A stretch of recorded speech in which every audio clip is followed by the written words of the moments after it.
放生不能固定时间地点采买及放生，以避免有心人士伺机敛财捕猎，害及物命。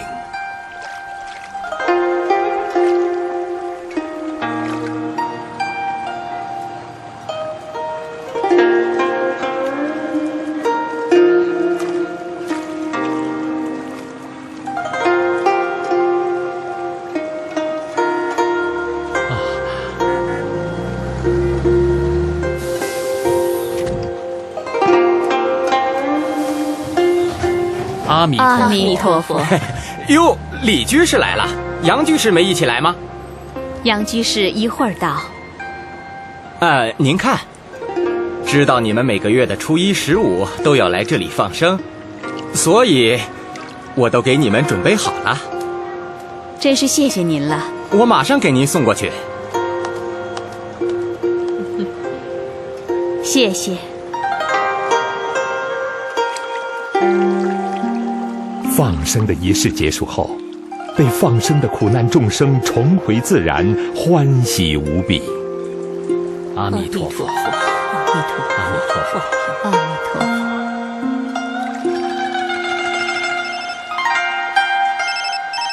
喂，杨居士啊，好的，我们等您。杨居士马上过来，让我们等他一会儿。好的，好的。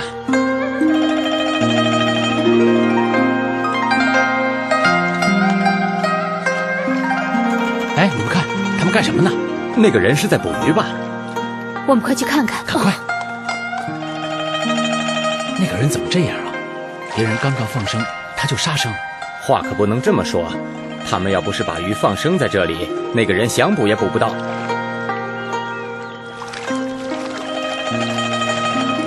这位菩萨，这些鱼是我们刚刚放生的，你能把它们再放回湖中吗？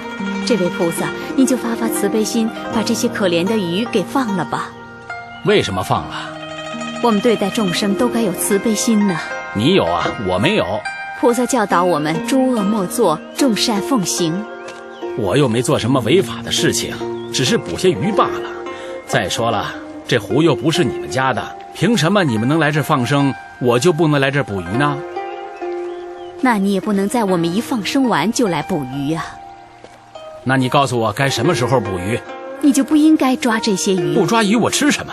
行了，你别管这些闲事儿了。你也太不通情理了。是谁不通情理啊？我们一个愿意放，一个愿意抓，两不相干嘛。可你抓的是我们刚刚放生的鱼啊！你们要不来放生，我还没有那么多鱼抓呢。你说什么？倒霉，今天怎么让你们给瞧见了？平时啊，初一、15你们不都是放完生没多久就走了吗？怎么今天待了这么长时间呢？你每月初一、15都来这里捕鱼？哎呀，我是为了不扫你们的兴，每次都是等你们走了以后我才下网的。没想到今天你们居然待了这么长时间呢。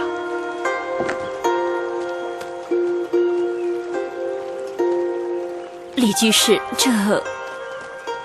你放了他们，就是在救自己的命，就是偿还你抓了这么多鱼所累积的杀业呀。鱼和我们都一样，会害怕，会痛，求求你大发慈悲，放了他们吧。你捕了一船的鱼，最后都让人给吃了，这杀业多大呀！你放这些鱼一条生路，也为您自己和众人修些福报啊。谁告诉你这些鱼是卖给人吃的？那是用来干嘛的？放生的。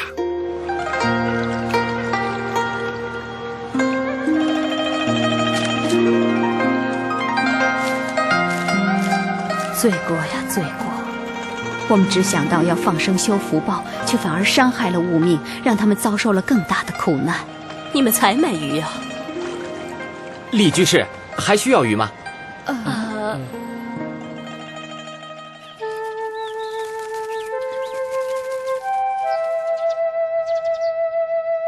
王老师，你说我这罪业是不是造大了？阿弥陀佛，李居士，法师提到过，不能固定时间地点采买及放生，以避免有心人士伺机敛财捕猎，害及物命。受教了，谢谢王老师，以后我会注意这一点的。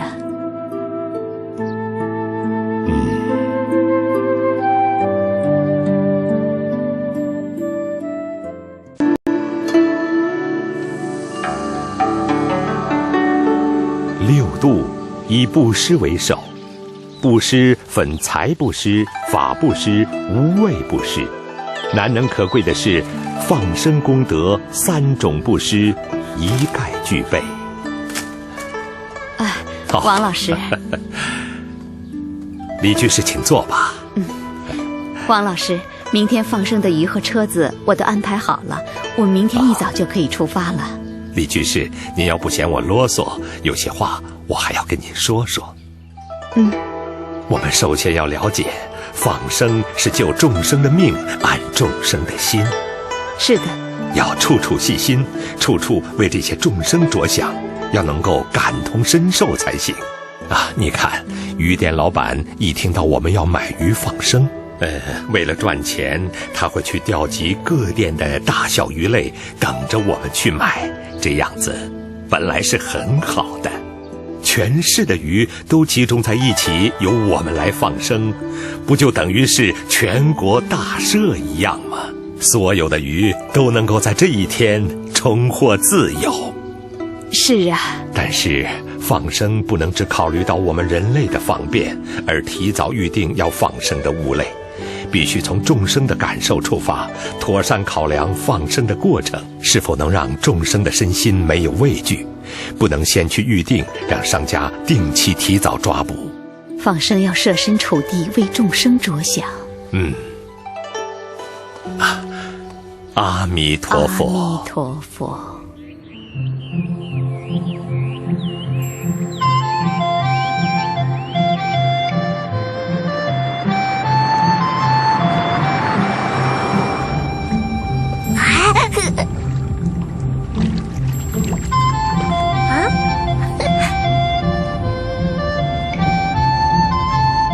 爷爷，我们为什么不把这租车的500块拿来买鱼，放到我们家旁边的公园里？这样就既方便又可以多放好多条鱼呢，也不用这么早起赶这么远的路了。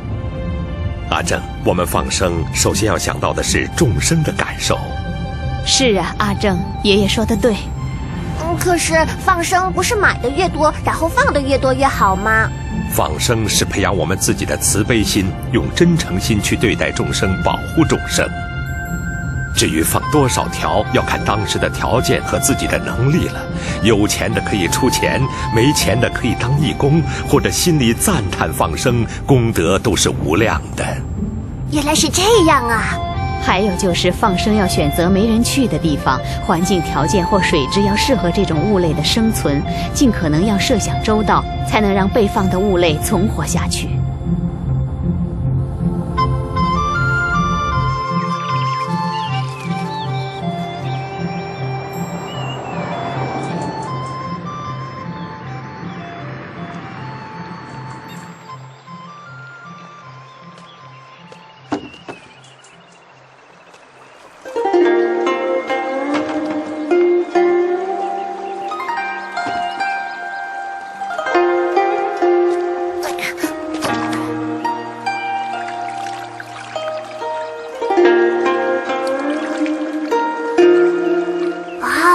这里比城里的小湖好多了，这些鱼能够重回大自然的怀抱，一定很快乐的。杨居士还没有到吗？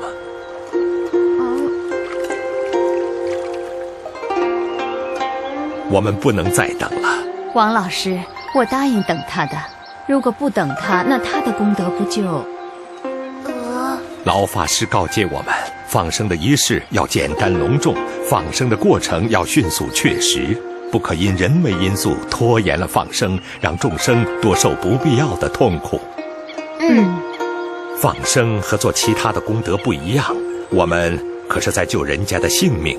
你们看，这些鱼儿在桶里，受惊害怕的真是度秒如年呐。我们一放，他们马上就能免除死难，这是千钧一发，刻不容缓的呀。王老师，那我们就开始吧。好哦。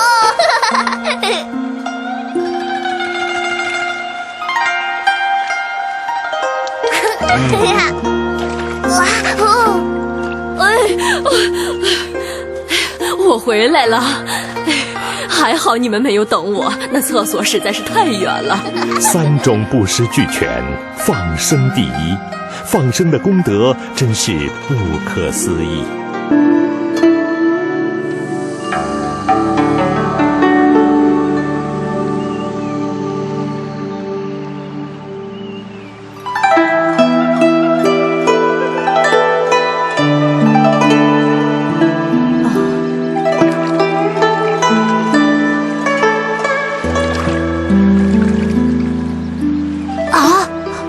爷爷，有些鱼死了。刚刚放生的鱼，有些已经受伤了，会不会最后还是死掉啊？我们买鱼应该挑些漂亮的、没受伤的买。只要是生命，都会贪生怕死，都有他自己求生的本能。我们看到，在战争中受伤的人，不都是努力挣扎，要保全自己的性命吗？同胞们也都会尽全力抢救，绝不会放弃的。这些受伤的众生，不也是一样的吗？在野外，自然有他求生的方法。如果真的不幸死亡，也是死在大自然中，总比受尽刀割、煎烤、酷刑而死要好吧。如果你就是那个受伤残废的物类，有人想救你，但一旁却有人阻挠，说救了也未必会活，你怨恨不怨恨呢？爷爷说的有道理啊。王老师说到这儿，学生有一个疑问，请讲吧。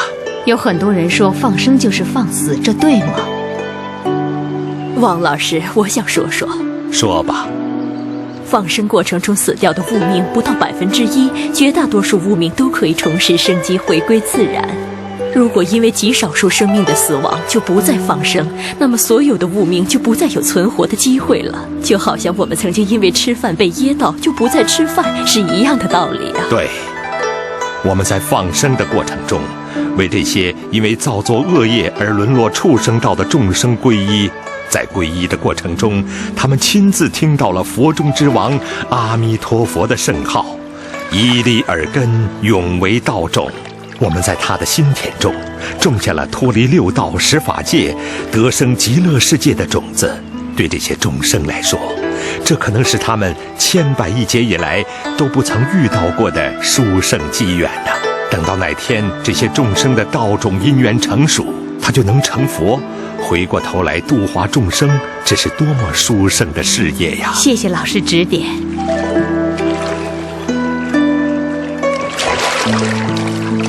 你们快看呐！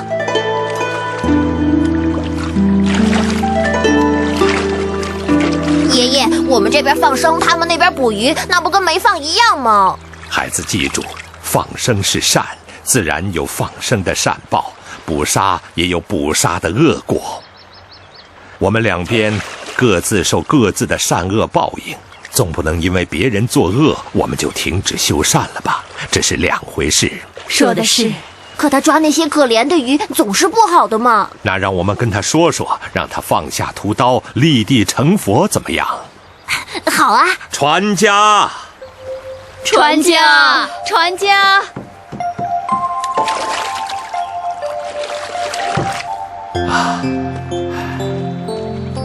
这位大哥您好啊。想买鱼嘛，刚抓的，新鲜着呢。这位大哥，我们想劝您把刚才捕的鱼给放了。什么？您船上大部分的鱼都是我们刚刚放生的。那又怎么样？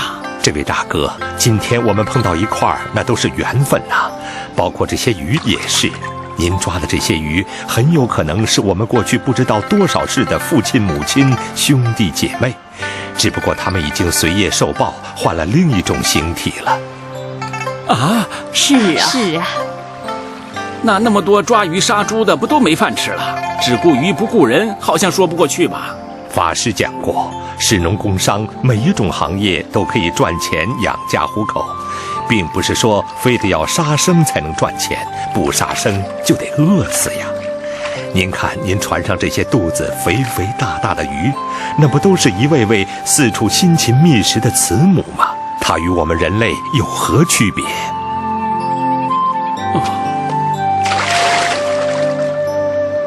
您真是一棒子打醒了我，这回我算明白了。我从此不再打鱼了，卖青菜不也一样过活吗？何必伤害众生呢？阿弥陀佛。谢谢各位了。从今天开始，我要转杀生为放生，把这一辈子欠下的杀业通通偿还清楚。好。好。阿弥陀佛。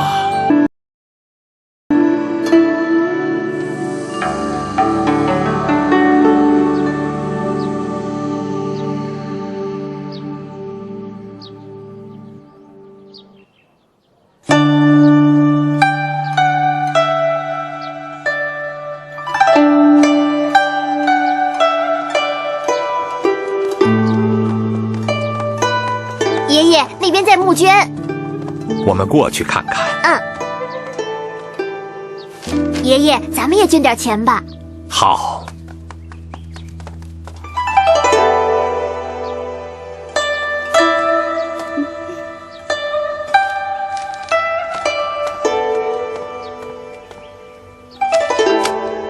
我们把用来放生的钱也都捐了吧？什么？您不是每个月都存钱用来放生吗？拿那些钱来赈灾救人，不是更好吗？是啊，老先生，你有救畜生、放生的钱，怎么不救救受灾地区的人们呢？说的有道理啊。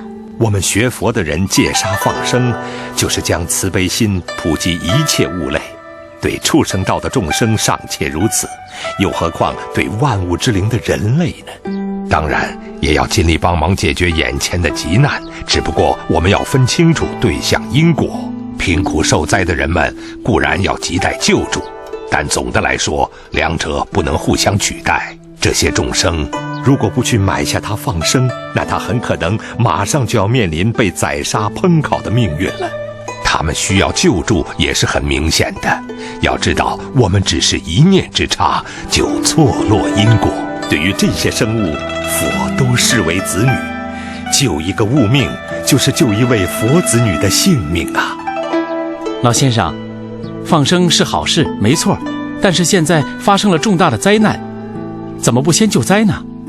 是啊，上天有好生之德，两样都要去做，但是发心要放生的钱绝对不能够拿去救灾，而发心救灾的钱也绝对不能够拿来放生。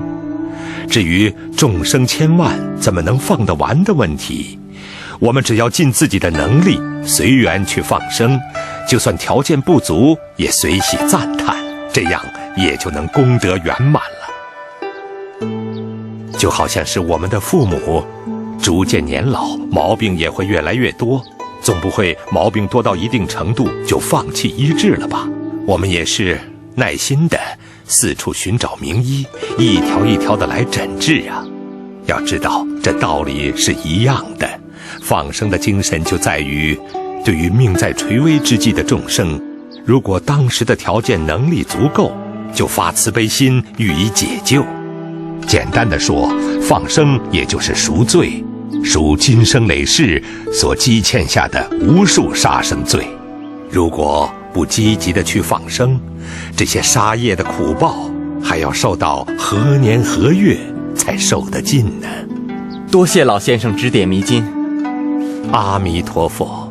不对呀，老先生，如果我们每个人都戒杀放生，那将来地球不就变成禽兽世界了吗？亏你想得出来。我们仔细想想，蚂蚁、蚯蚓以及绝大多数的昆虫，我们不吃它们，对吧？那现在地球是不是成了蚂蚁世界、蚯蚓世界、昆虫世界了呢？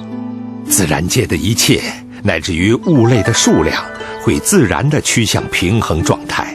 我们现在还没有放生，就在烦恼畜生过多，这就像农夫还没有开始耕田播种，就已经在烦恼收成过多；商人还没有开始赚钱，就在烦恼财富过多一样。这是杞人忧天呐！谢谢老先生的开示。就像我们动员所有的人力物力去救援灾区的人们，是因为我们能将心比心，切实感受到他们的痛苦。灾区的人们可能还有能力自力救济，缓解苦难，但是这些可能马上要被油煎火烤的众生，除了指望我们救援之外，他们对于自己即将面临的悲惨命运是一丝毫改变的能力都没有的。大智度论上说，诸余罪中杀业最重，诸功德中放生第一。放生就是救命，不是其他小善所能比拟的。听您这一说，我也想随缘放生了。好啊。好啊。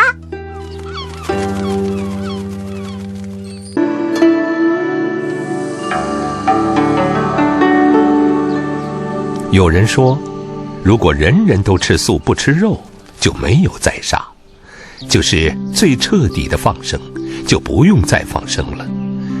吃素与放生究竟有什么不同？起床了，王正。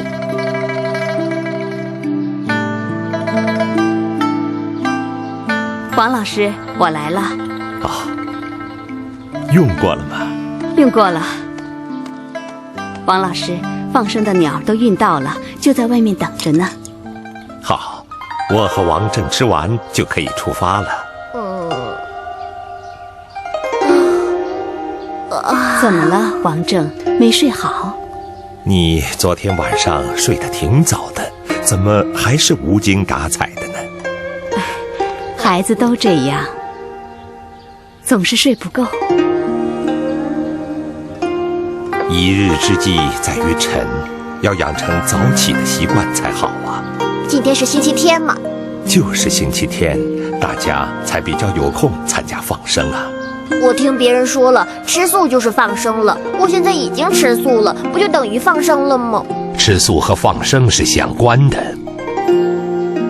吃素是最彻底的放生是什么意思呢？吃素就足够了，那为什么还要放生呢？我们吃素的确是彻底断掉杀业，从现在不再累积新的杀业了。但有很多人在杀生吃肉，天天捕鱼捞鱼，上山打猎，菜市场、屠宰场、餐厅、炸鸡店等杀业不断，所以才要积极的去放生，这样才能为杀生赎罪，以救赎生命的方式偿还以前我们所欠下的无数杀债。要说吃素就是最彻底的放生，就好像四处借钱的人从今天开始不再借钱，那么所欠的债从今天起也一笔勾销了。哪有这种道理呢？这种观念一旦普及，那么所有的物命从此就丧失了获救的机会了。这累积下来的怨气，就是世界动荡不安的根源呐，危害太大了。我懂了，爷爷。王老师，您能不能更清楚地说明吃素与放生究竟有什么不同？戒杀吃素就是不再和众生结恶缘，放生则更进一步，是广结善缘。好比一个恶霸，不再鱼肉乡民，也就不惹人讨厌了。然后他更进一步，济弱扶贫，逐渐的人们会说他是大好人了，这才是正途。我知道了，王老师，吃素是诸恶莫作，是基本的不再去造杀业，不再欠新的杀债；而放生是众善奉行，是积极的救赎生命，与众生广结善缘。爷爷，我们该怎么做呢？放生与吃素是慈悲心的一体两面，当然要相辅相成，同时并行，才是慈悲心的真正发现。放生的人如果不能吃素，想一想，我们1个月内至少要吃90餐饭，但能不能放得了3、4次生呢？因果不能互抵，最终这些杀业还是要偿还的。吃素的人如果不能放生，以前所欠的杀债要怎么办呢？逃不掉的呀。所以除了吃素放生，还要忏悔，这样的修行才能圆满。谢谢老师。我知道了，爷爷。好，我吃完了。好，走吧。放生去喽！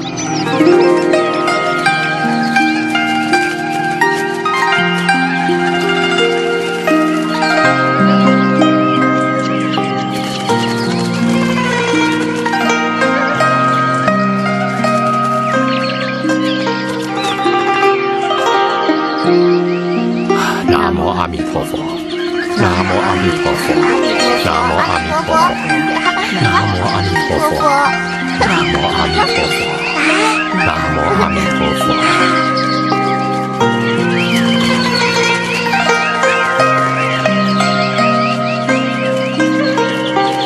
南无阿弥陀佛。南无阿弥陀佛，南无阿弥陀佛，南无阿弥陀佛。阿弥陀佛，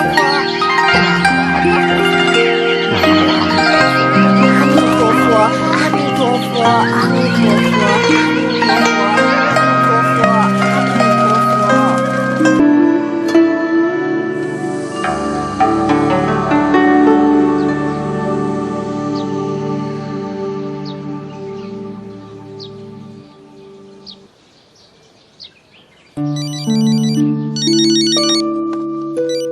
喂，杨居士，我们明天放生，你来吗？我怎么了？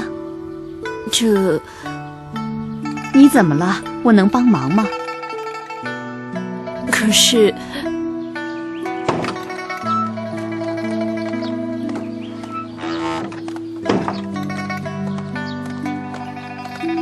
王老师。哦，请坐吧。杨居士有些放生上的困扰，想请教您。说吧。我看了一些报道说，放生就是放死。首先，被放生后的生物很多都会死在荒郊野外。其次，放生前后环境的变迁，例如经纬度、气温、水温的变化，湖水、潭水的清浊，种种因素的影响之下，放了也未必会活。再者，放了虾米被小鱼吃，放了小鱼被大鱼吃，放了大鱼还要被人吃，所以放了也难逃一死。有这些财力物力啊，不如干点别的事情更有意义。世界上禽兽畜生有千千万万，放生你放得完吗？也不动脑子想一想，光想着放生对你的工作有什么帮助啊？王老师，我现在真的不知道该不该放生了。知道为什么要放生吗？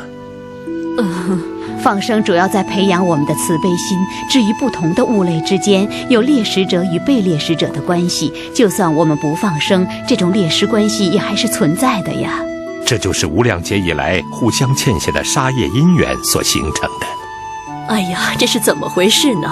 我怎么就想不通呢？至于说到放生的物命，最终还是难逃一死。那是不是见到人有危难，或者自己生了病，就放任不管了？物类在我们放生之后，活着能够有生命的尊严和生活的品质，死后能重归大自然，就不枉费我们的用心了。我知道了。我们应该多吸收放生的常识及经验、观念及做法才正确，清楚了解他们的生活习性，才不会放肆。我们应该出发了。好。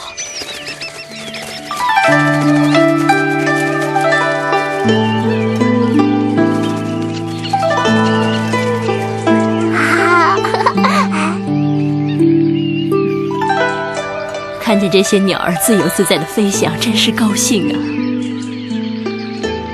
王老师，您再简单讲讲放生的道理吧。老法师提出过5点：第一，凡事都有因果报应，放生就是救人家性命，种了这种善因，一定会得善果。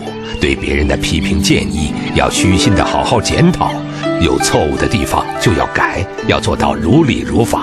第二，天地万物众生都有灵性，我们放生，物类都知道感恩图报的。第三，众生都有佛性，只是因为前世造了恶果，今天才沦为畜生。我们放了他，说不定往后他修成佛果，还回过头度我们呢。第四，众生和我们在过去世都曾当过父母、兄弟、亲友，放生等于是救自己的亲人呐。第五，我们和这些众生可能曾经是冤家仇敌，现在放了他，冤仇从此化解，也就免掉了未来的恶报了。那么您说的天地万物众生都包括哪些呢？难道害虫猛兽也都可以放生吗？只要放生环境适合，它们能继续活下去，不会破坏生态环境，不危害社会安宁。只要有生命的个体都可以放生。放生最大的利益就是长养了我们的慈悲心肠，让我们体会到天地万物都是平等的，都有佛性，都能成佛，让我们能平等地看待每一个生命。相由心生，福从心耕。当慈悲心、平等心真的从内心发出来之后，相貌会变好，身体会健康，生活也会更加幸福美满的。谢谢王老师。好，阿弥陀佛。阿弥陀佛。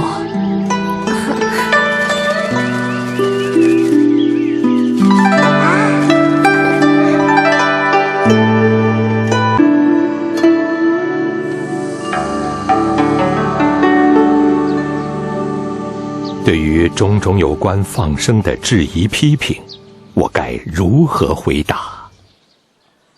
放生有好处的科学依据在哪儿啊？为什么还有那么多人去放生呢？愚昧无知啊！国人的素质，国人的知识水准要提高啊！哪位大师可以告诉我放生有好处的根源在哪儿啊？说不出个所以然了吧？放生就是迷信，就是愚昧，蛊惑人心呐！爷爷，戒杀放生是源自我们内在本有的慈悲心。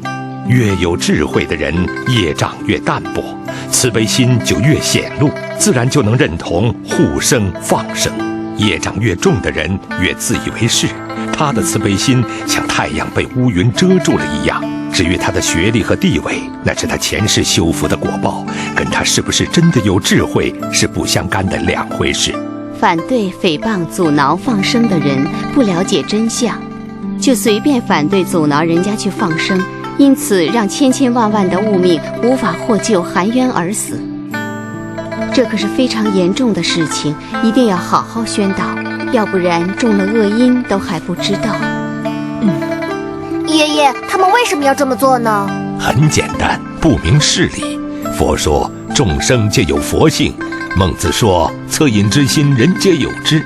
我们的慈悲心及恻隐心是属于心灵上的，很难用科学来说明。而且放生得健康长寿，也可以免刀兵劫，这是因为无畏式的果报。三世因果这种报应的事，科学也逐渐证明。所以只要如理如法的去做，让他们体会到放生的好处，这样误会自然也都将化解。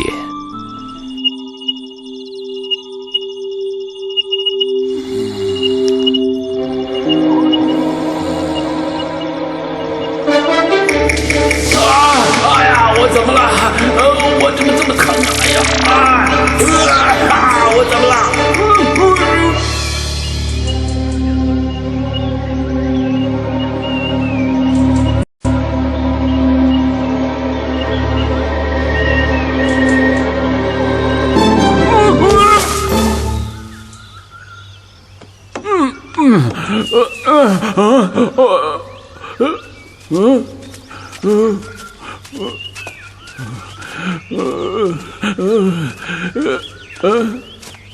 哎，大哥，你看这是什么？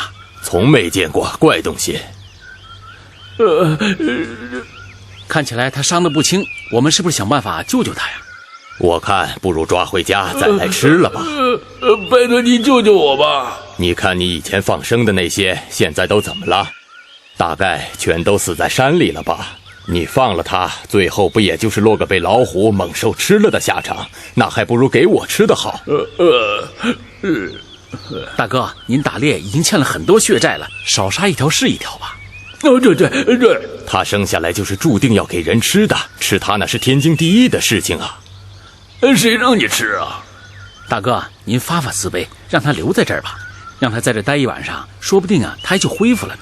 你也知道他受伤了，就算放了也活不了啊。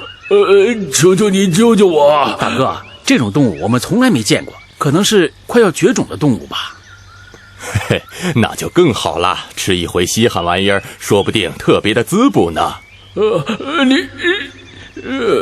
市场里的鸡鸭牛羊肉随时都可以买，你又何必为难他呢？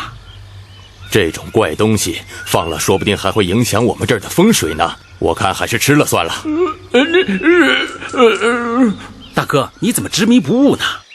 执迷不悟的人是你，哪来的这么多道理？整天放生的有什么好处？放生就是慈悲，放生就是愚昧。你，全都给我放了，那我吃什么呀？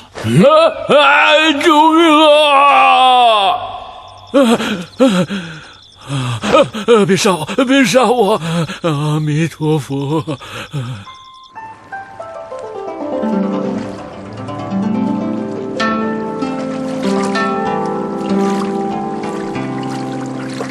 南无阿弥陀佛，南无阿弥陀佛，南无阿弥陀佛，南无阿弥陀佛。爷爷，你看，南无阿弥陀佛，南无阿弥陀佛，南无阿弥陀佛。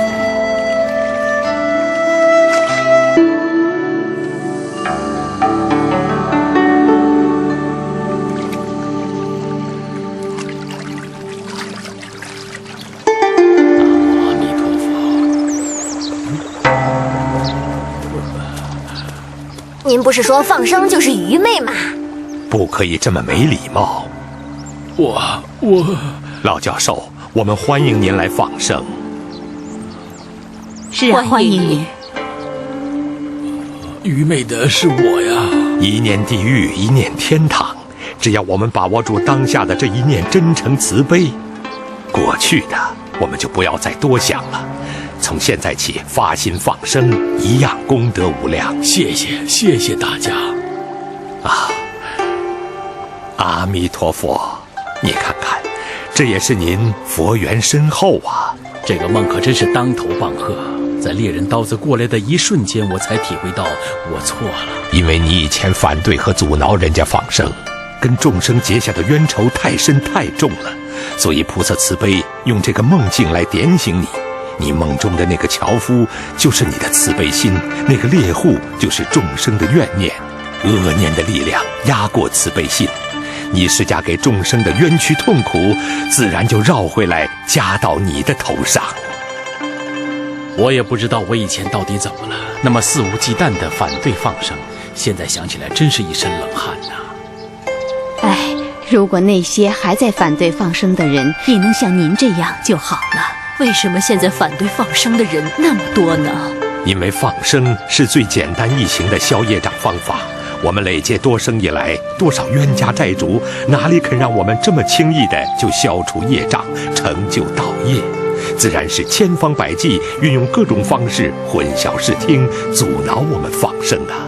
我以前成天在电视里宣扬错误的观念，加害众生，真是罪过呀！老教授，只要我们从今天起积极的放生护生，同样功德无量的。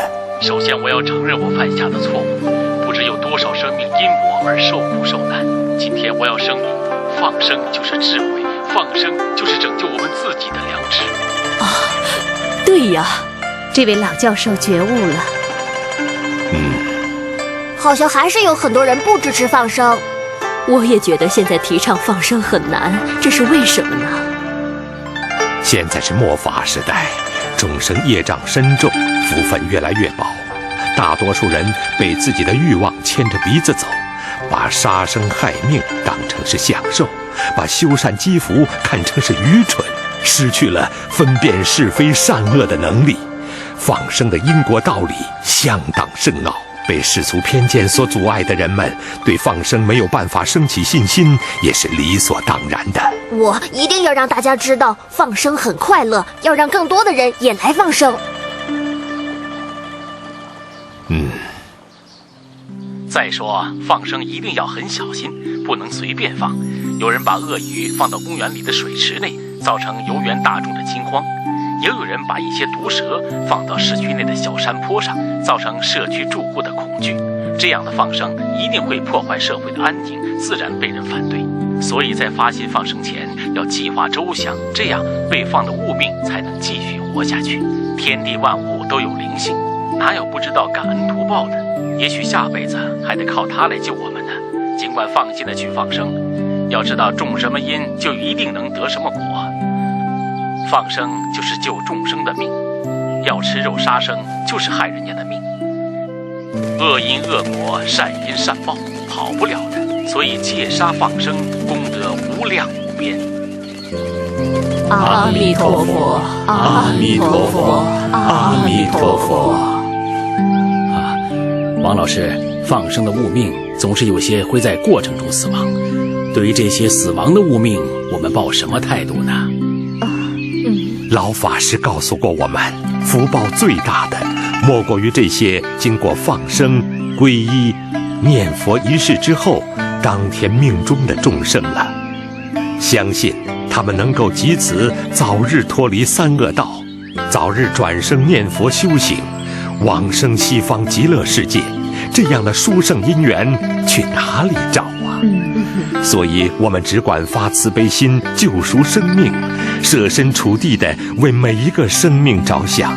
就算误命，万一不幸死亡，也给予了这些众生无限的祝福，也算功德圆满。阿弥陀佛，阿弥陀佛，阿弥陀佛。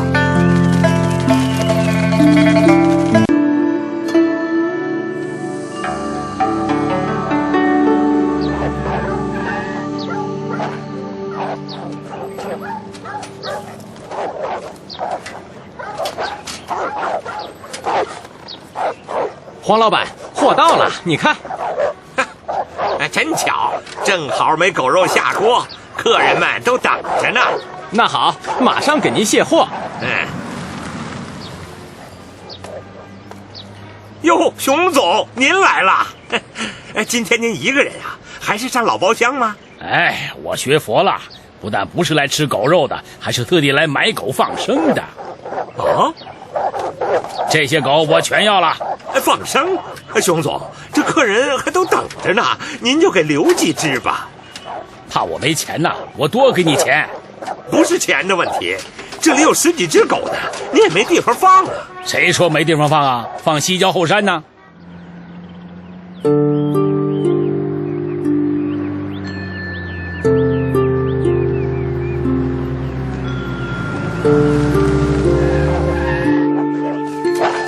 哎，全放了。真要放了？叫你放就放，哪儿那么多话呀？放，熊总怎么说我们就怎么做。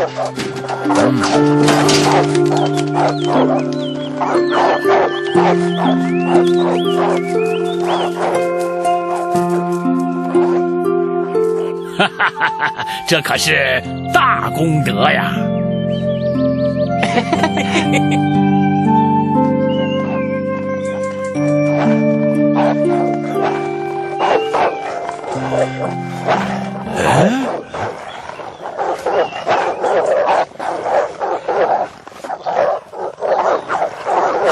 李老，您看这些狗，昨天没有啊，哪儿来的这是？挡道，看老夫！哎呀，您当心被狗咬着。快走吧！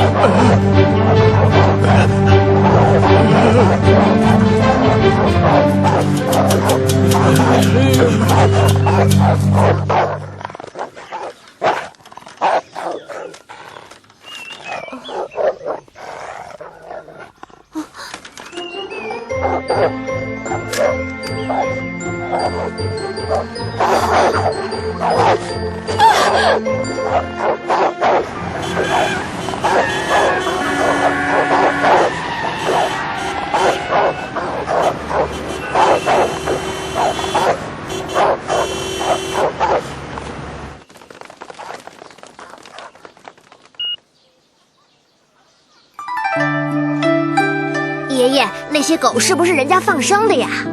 不清楚。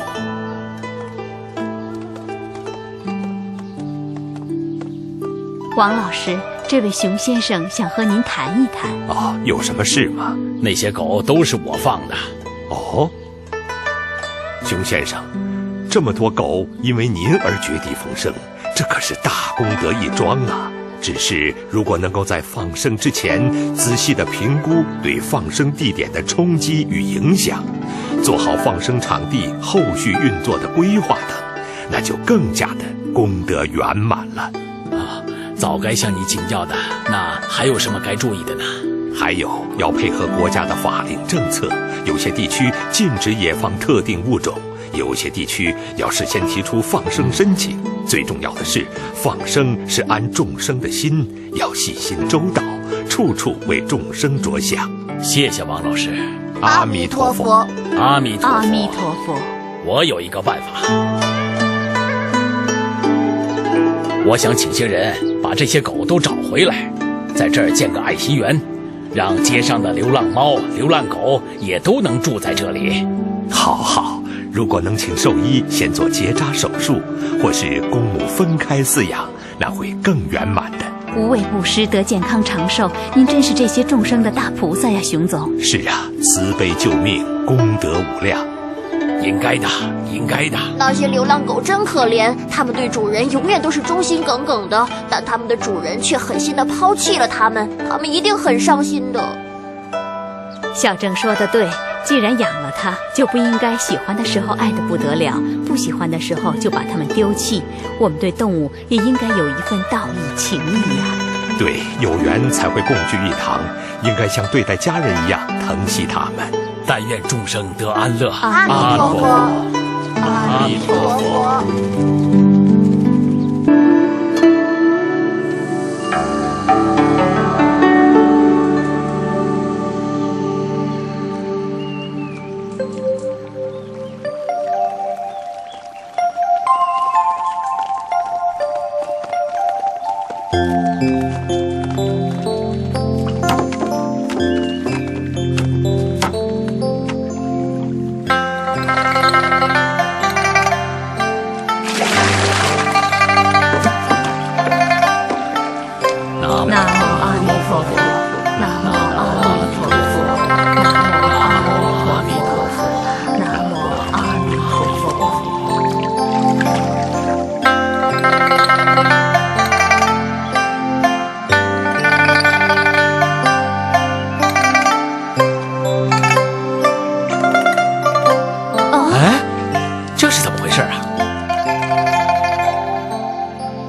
大家请看，好好的一池荷花，被他们放的巴西龟啃得茎断叶破。就因为这些人贪图什么功德，随便放生，搞成这片破败的景象。这样放生好像不对，是吧，爷爷？正儿，放生能够让生命保全下来，这是值得我们去做的事情，那是不用怀疑的。那他刚才说的什么破坏生态环境呢？那是怎么回事？孩子，我来问你一个问题。你想想，如果你放生的福寿螺，它们繁殖得很快，把农作物全都吃光了，为了保护农作物，农夫被迫全面捕杀它们。害别人杀生就不好了。对呀，凡事都有利有弊，让生命免于危难，这种关怀心是绝对没错的。事情的好坏不能只看当下，必须要看它的长期影响。我们加诸于大自然的伤害远大于其他物类所造成的，而我们只检讨放生，却不检讨我们的各种做法恰不恰当，应不应该改变，这似乎是舍本逐末了。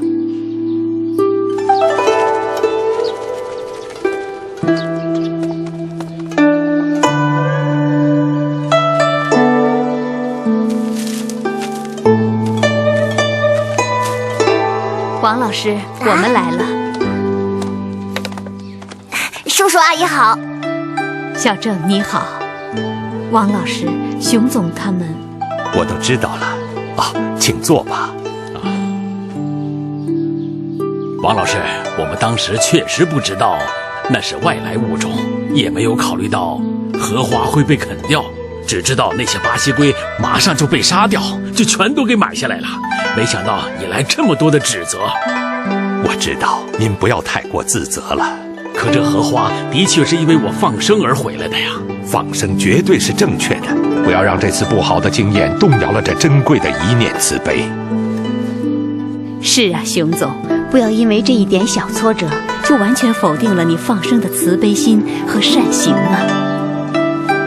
但这次不好的示范影响太大了，你们也看到了，电视里面专家说了，破坏了环境，后果很严重啊。为了饲养家畜而砍掉树来种植谷物，以及家畜排放的温室气体是全球升温最主要的原因。一旦两极冰帽融化，整个地球都将遭受空前的大灾难。这跟一池荷花被啃掉了，哪个比较严重呢？说的是啊，谢谢王老师。爷爷，我记得你以前讲过，放生要选择适合物类生存的地点，对吗？最好选择人烟稀少、地广水质好的环境，对吧，爷爷？对，尽可能的为他们着想，让他们能舒适的存活下去。王老师，那现在这些上千只巴西龟该怎么办？也许有办法，说说看。